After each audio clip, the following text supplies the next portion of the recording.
إكسبريس اف ام تزيد في القيمة.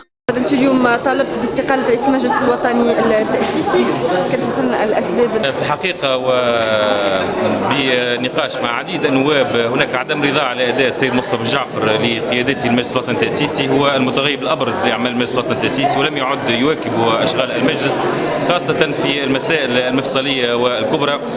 أيضا نراه لا يحقق تطلعاتنا في أن يكون المجلس الوطني التأسيسي على رأس المشهد السياسي التونسي وأن يستعيد السلطات الممنوحة له بمقتضى تنظيم وقت السلطات العمومية.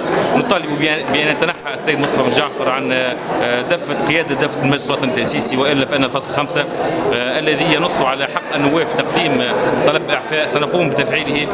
سنحاول أن نعطي للنواب عريضة في إعفاء السيد مصطفى جعفر عن مهامه، ونتمنى أن يساندنا فيها على الأقل نصف النواب كما ينص على ذلك الفصل 5 من تنظيم وقت السلطات العمومية. بالنسبة لموقفكم من الرزنامة اللي تم طرحها، هذه الرزنامة لم تطرح الأولويات ولم تطرح خريطة طريق فيما يخص المضامين المجلس الوطني التأسيسي. جاءت اعتباطية وجاءت فقط نراها كحملة انتخابية استباقية للسيد رئيس المجلس.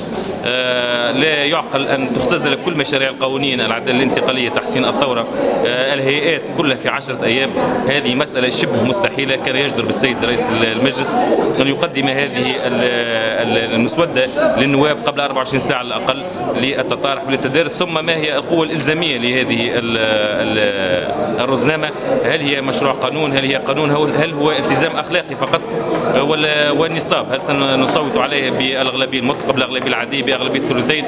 كلها مسائل اعتباطية. كان يجدر بالسيد مصطفى جعفر خاصة قبل أن يصرح الإعلام بأنها المسودة أنها الرزنامة التي استنبطها عن المجلس الوطني التأسيسي أن يراجع موقفه وأن يحترم النواب والكتل النيابية.